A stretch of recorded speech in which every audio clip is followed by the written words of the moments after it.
Hello everyone, আশা করি সবাই ভালো আছেন। আমিও ভালো আছি। আজকে রেসিপি নিয়ে চলে এসেছি বেলে মাছ ডালের বড়ি দিয়ে বেগুন আলু দিয়ে ঝোল। তো এখানে আমি আলু বেগুন কেটে নিয়েছি, টমেটো, এখানে একটা পেঁয়াজ, কাঁচামরিচ, আর এখানে নিয়েছি সামান্য কিছু বেলে মাছ আর ডালের বড়ি। ফার্স্টে আমি কড়াইতে তেল দিয়ে সয়াবিন তেল ইউজ করছি। তেলটা ভালোভাবে গরম করতে দিয়েছি। এখানে আমি হলুদ লবণ দিয়ে বেলে মাছটা ভালোভাবে মেখে নিচ্ছি, যাতে ভাজার পর এটা ভালোভাবে কালার এবং স্বাদ আসে। তো মাছগুলো আমি একবারেই দিয়ে দেবো, এক একটা করে ছাড়িনি, 3-4টা করে একবারে দিয়ে ভালোভাবে ভেজে লাল লাল করে তুলে নেব। এমনভাবে ভাজবো যাতে পুড়ে না যায়। তারপর ওই তেলের মধ্যেই ডালের বড়িগুলো দিয়ে ভালোভাবে ভেজে লাল লাল করে তুলে নেব। তারপর আলুগুলো দিয়ে প্রথমে হালকা হালকা করে ভেজে নিয়ে সামান্য একটু সাইড করে নেব, ফোড়নে দিয়ে দেব। আমি ভেবেছিলাম 2বার ফোড়ন দেবো, তা ভাবলাম না, একবারেই সেরে দিই ফোড়নটা দিয়ে, খুব দ্রুত যেভাবে রান্নাটা হয়। তার জন্য আমি এখানে গোটা জিরা কয়েকটার একটা শুকনো মরিচ দিয়ে ভালোভাবে ফোড়ন দিয়ে আবার আলুর সাথে মিক্স করে ভেজে নিচ্ছি। লাল লাল করে ভেজে নেওয়ার পরে এখানে যে গোল গোল করে কেটে রাখা যে চৌকোনা পেঁয়াজগুলো ছিল সেগুলো দিয়ে ভালোভাবে নাড়াচাড়া করে নেব।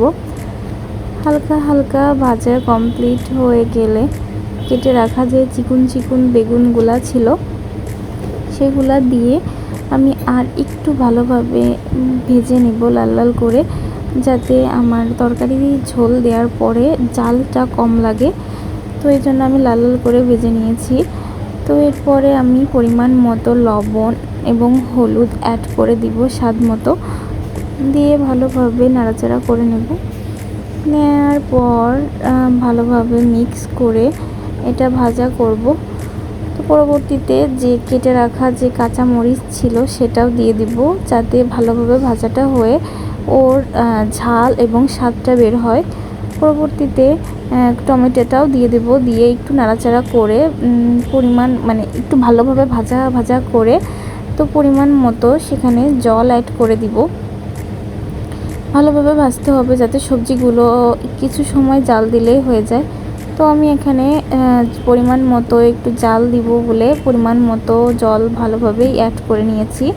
নিয়ে কিছু সময় এটা জাল দিব, জালে যাতে সবজিগুলো ভালোভাবে ফুটতে থাকে। তো ফোটার মাঝখানে আমি মাছ আর ডালের বড়িগুলো দিয়ে দিব, যাতে ঝাল লবণ তেল সব কিছু তাতে পরিমাণ মতো স্বাদটা হয়। তো ভালোভাবে জাল হয়ে যাওয়ার পরে আমি রান্নার কিছু সময় পর এখানে ভাজা জিরা মশলা ছিল সেটা দিয়ে ভালোভাবে নাড়াচাড়া করে দেব, যাতে স্বাদটা আর একটু হয়। ব্যাচেলারের সিম্পল রান্না যদি আপনারা করতে চান তো করতে পারেন সবাই, কারণ আমি খুব সিম্পলভাবে রান্না করি আর তরকারির টেস্ট স্বাদ খুবই সুস্বাদুর হয় এবং শরীরের জন্য খুবই পুষ্টিকর হয়।